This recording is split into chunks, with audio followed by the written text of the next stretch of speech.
Bismillahirrahmanirrahim. Allah Teala'ga hamd salavat, Peygamber Muhammed Aleyhisselatü Vesselam'ga durud salavatlarımız bulsun.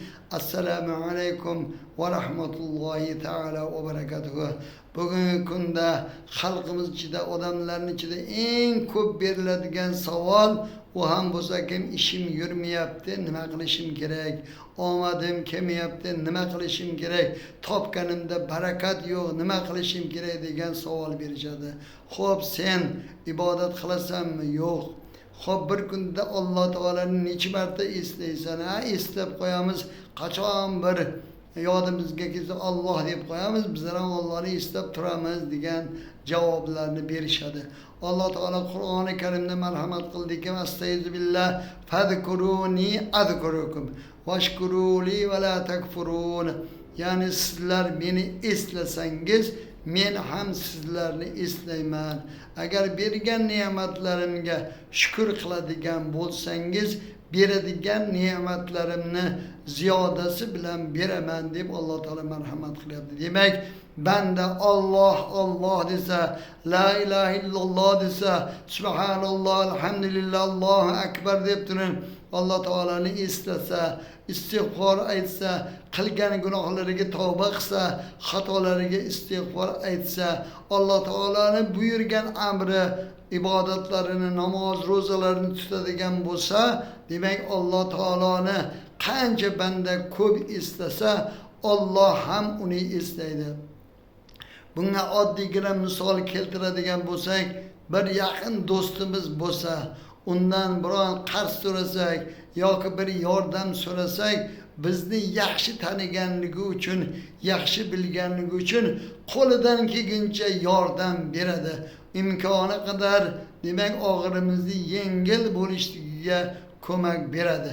Ammo hech kim tanimaydigan sizni ahvolingizdan xabari yo'q bir odamga borib, menga falon yordam berib tursangiz, menga u bersing, bu bering deydigan bo'lsangiz, men seni tanimasam, seni bilmasam, seni ahvoling qandayligidan xabarim bo'lsa, sen yolg'onchimisan, to'g'rimisan deb unday odam demak yordam bermaydi. Shuning uchun biz Alloh taolani tanimasdan, Alloh taolani bilmasdan, Alloh taolani eslamasdan qilgan ishimiz gunoh bo'lsa, birovga tuhmat qilishlik bo'lsa, birovga zarar yetkazish bo'lsa, qalbimizda hasad bo'lsa, aroqxo'r bo'lsa, giyohvand bo'ladigan bo'lsak, yo fahsh dardiga mubtalo bo'lgan bo'lsak, yoki doimo birovlarni yaxshi amallarni ko'ra olmasdan hasad qilib, korimiz aldash, birovni haqqini yeb ketish, birovni aldab yolg'on so'zlar bilan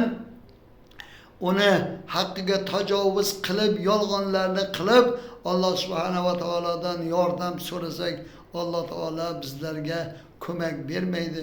Barakamizni uchiradi, barakamiz bo'lmaydi, oqibatimiz bo'lmaydi. Shuning uchun ham Alloh subhanahu va taoloning amriga itoat etib, uni buyruqlarini ado qiladigan bo'lsak, albatta Alloh taolo Alloh degan bandasini hech vaqt xor qilib qo'ymaydi, zor qilib qo'ymaydi.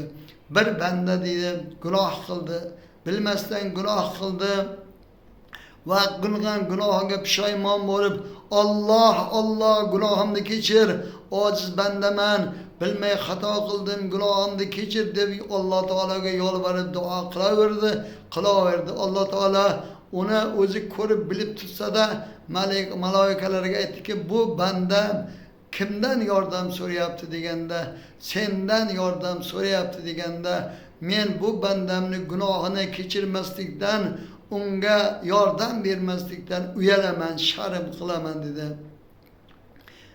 Va karami bin va lutfi xudovandikor, gunoh banda kardas o sharmisor.